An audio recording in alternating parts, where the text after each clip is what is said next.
There is a charge on your card statement right now from a company whose name you do not recognize. $8.99. You saw it last month too.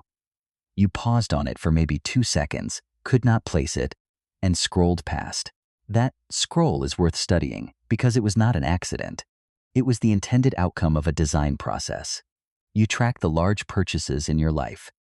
You remember the flight, the repair bill, the new phone, but the charges built to never trigger that tracking reflex are the ones extracting from you most reliably, month after month, without ever asking again.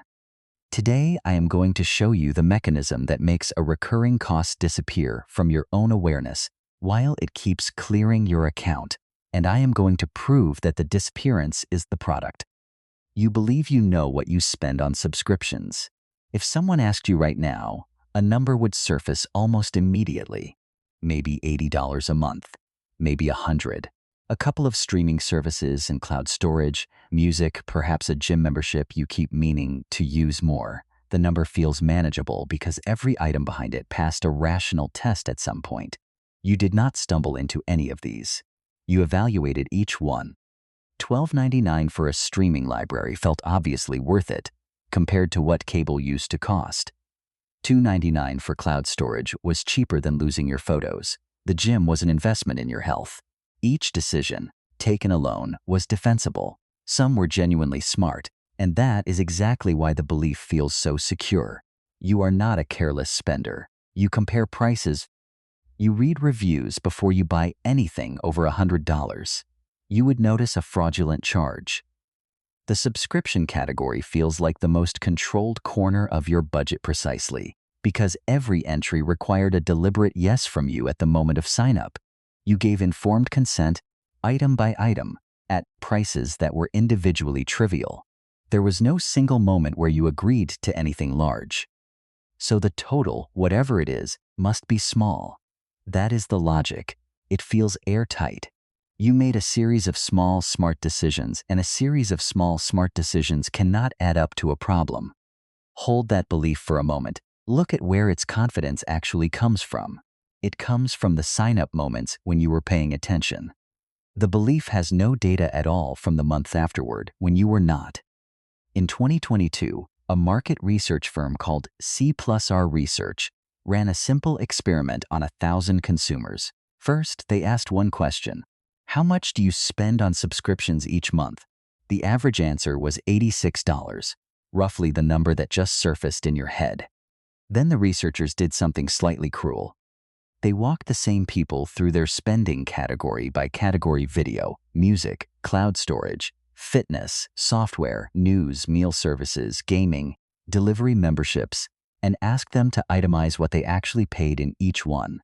The real average was $219 a month. Not a rounding error, not 10 or 15% of drift. The actual number was more than 2.5 times the estimate.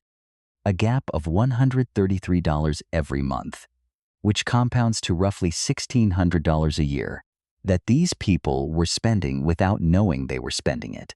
And the distribution is worse than the average suggests. 30% of respondents were off by $100 to $199 a month. Another 24% were off by $200 or more.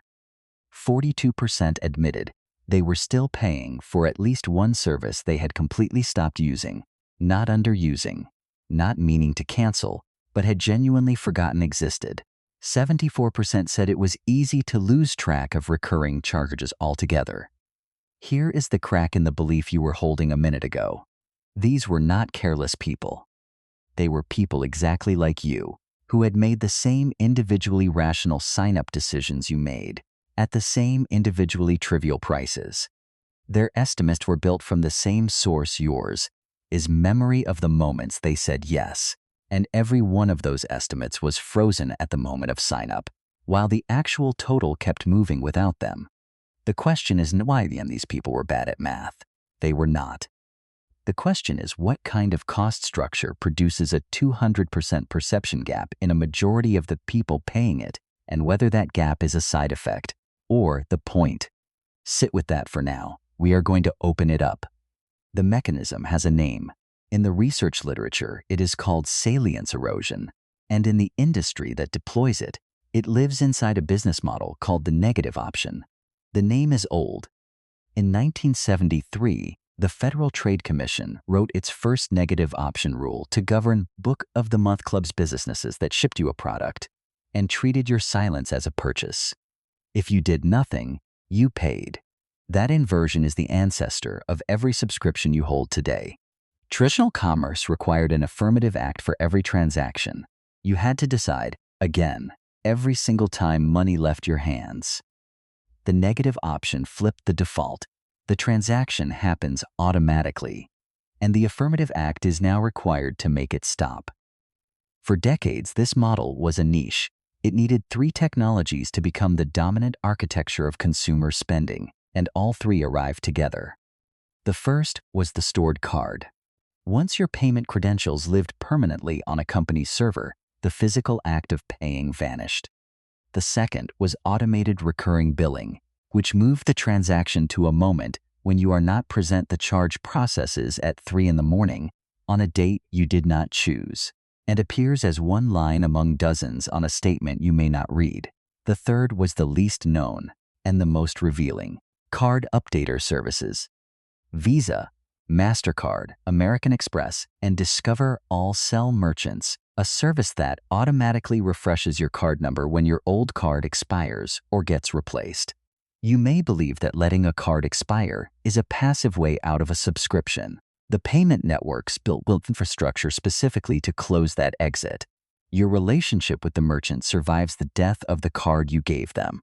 Now layer the behavioral science on top. Economists studying consumer behavior describe something called the pain, the small, real discomfort that firing a payment produces, which acts as a natural brake on spending. Cash produces the strongest version of it. Cards produce a weaker one. An automated recurring charge that you never see, never approve, and never physically execute produces essentially none. The subscription model is, at its core, a machine for removing the pain of paying from a purchase not once, but permanently. You feel the decision exactly one time at sign-up. The price is small and the value is vivid. Every subsequent month, the same purchase repeats with 0 decision, 0 friction, and 0 sensation. The industry term for what happens next is exactly what you would expect. The charge loses salience. It stops registering as spending. It becomes, in your perception, part of the background, like a law of nature, rather than a choice you are remaking 12 times a year. Who profits from the disappearance? Follow the valuations. Public markets price subscription businesses on recurring revenue, and recurring revenue is valued at a premium over one-time sales for a precise reason. It is revenue that arrives without requiring a new decision from the customer. Every month you do not think about a charge is a month the company did not have to win you again. Inside these companies, entire teams exist to manage a metric called churn, the rate at which customers leave, and a sub-discipline called involuntary churn prevention, which is the practice of making sure payment failures, expired cards, and customer inattention do not accidentally end the relationship. Read that again. There are professionals whose job is to ensure that your inattention keeps paying, and their tooling is excellent. And when attention does return, when you finally decide to leave, the architecture is waiting for you there too. In 2023, the FTC sued Amazon over the cancellation flow for Prime, alleging a process so deliberately elongated that Amazon's own internal documents codenamed it Iliad, after the Greek epic, a 6-page multi-click journey through warnings about everything you were about to lose. In 2024, the FTC finalized a rule known as click to cancel, requiring that canceling a subscription be at least as easy as starting one. Consider what that rule implies. The regulator of the largest consumer market on earth concluded that exit friction was so systematically engineered that symmetry between joining and leaving had to be mandated by federal law. Then consider what happened next. In July 2025, a federal appeals court vacated the rule not because the practices were acceptable, but on procedural grounds because the agency skipped a required economic analysis. The rule that would have forced the exit door open died in court. And as of this year, the FTC is starting the rulemaking process over while roughly 30 states patch the gap with their own automatic renewal laws. So hold the full shape of it. A billing default inverted, so that silence means yes. Payment infrastructure that removes the sensation of paying and even repairs its own broken links when your card dies.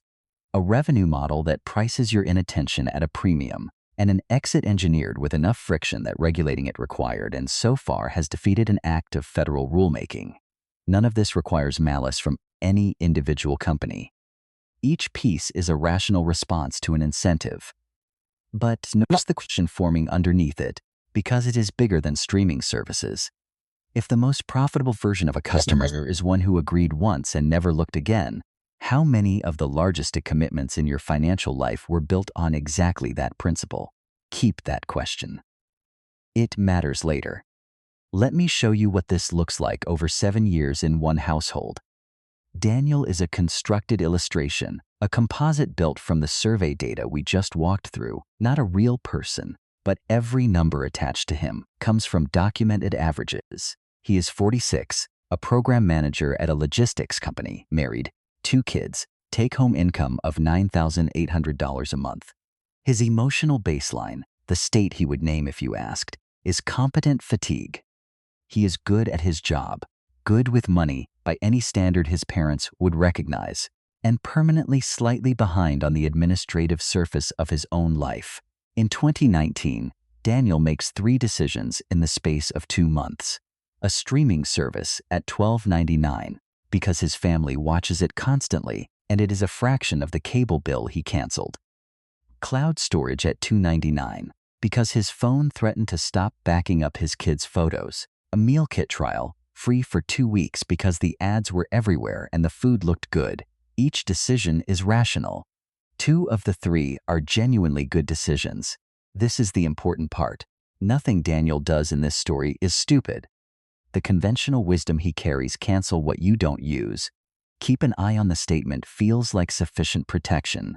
And by the standards of the world he grew up in, it would have been. 7 years pass.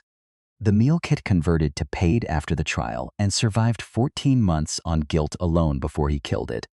But the pattern the meal kit belonged to did not die. A fitness app in 2020. A second streaming service when the shows his family watched split across platforms, then a third. A news paywall he hit during an election. A password manager. 2 software tools from a side project that ended in 2022. His son's gaming membership. An AI assistant in 2024, then a second one, because they were genuinely useful, and each was under $20. A premium tier upgrade he does not remember approving. Storage again, a bigger plan this time. In January 2026, Daniel's bank app introduces a feature that groups recurring charges, and one evening it shows him a single number. 16 active subscriptions, $284 a month. His internal estimate, the number he would have said out loud, was around 110. The gap is $174 a month, and it has existed, growing quietly, for years. Run it backward, even conservatively call the average gap $130 across 5 years, and roughly $7,800 moved through his account below the threshold of his own awareness. Money he never decided to spend, in any month it was spent.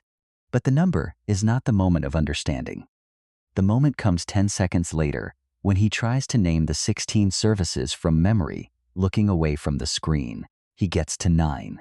7 recurring commitments in his own budget, nearly half, do not exist in his mind at all. He is the sole authorizer of every one of them, and he cannot produce a list of what he authorized. That is when the mechanism becomes visible to him. He never chose $284. Nobody would. He chose $12.99, 16 times, years apart, each time while paying full attention, and then the design made sure his attention was never invited back. That night he cancels 4 services. It takes him 40 minutes, which is its own data point, and one of the 4 offers him a discount, a warning, and a survey on his way out. 12 remain, and he keeps them with open eyes. Most of them he decides are worth it. But here is where the story refuses to resolve. Daniel understands standing in his kitchen that the count will drift upward again because the thing that produced 16 was never his carelessness. It was a default, and the default is still running.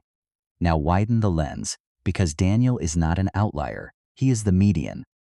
A separate study by the consulting firm West Monroe found that 89% of consumers underestimate their monthly subscription spending, not a slim majority, but nearly everyone, and that 66% are off by more than $200 a month. By 2026, industry tracking puts average American household subscription spending at roughly $270 a month, spread across around 8 active services, with streaming video alone accounting for about 4 services and $70. Run one hypothetical, and I will label it clearly as a hypothetical. If even half of American households carry a perception gap in the range, the CXR study measured $130 a month. The national total of spending that exists below its own payers' awareness would run into the billions every single month. That is not fraud. Every charge was authorized. It is simply revenue harvested from the space between what people agreed to and what they remember agreeing to, and the model is expanding because the invisibility premium is too valuable to leave in streaming. The global subscription economy was measured at roughly $500 billion in 2024 and is projected by some analysts to approach $1.5 trillion within the decade. Software went first. Products you used to buy once now bill you forever. Then, hardware followed. Car manufacturers have experimented with subscriptions for heated seats and remote start, features physically present in the vehicle you own, locked behind a recurring payment. Printers bill you monthly for ink delivered before you need it. And in the last 2 years, an entirely new layer has stacked on top. By late 2025, industry surveys found American consumers paying for an average of 4 AI subscriptions at a combined cost of around $66 a month, a category that did not exist in most budgets 3 years ago, already normalized into the invisible background. Notice the direction of travel. The one-time purchase, the transaction that demands a fresh decision and delivers a fresh jolt of the pain of paying, is being retired wherever it can be. Not because consumers demanded it, but because a customer who decides once is worth more than a customer who decides monthly. Every industry that converts to this model is making the same wager, that your attention is finite, that it cannot possibly supervise a dozen or 2 dozen recurring commitments, and that whatever escapes supervision becomes, functionally, permanent revenue. The wager keeps paying because it is correct. Your attention is finite. The commitments are not.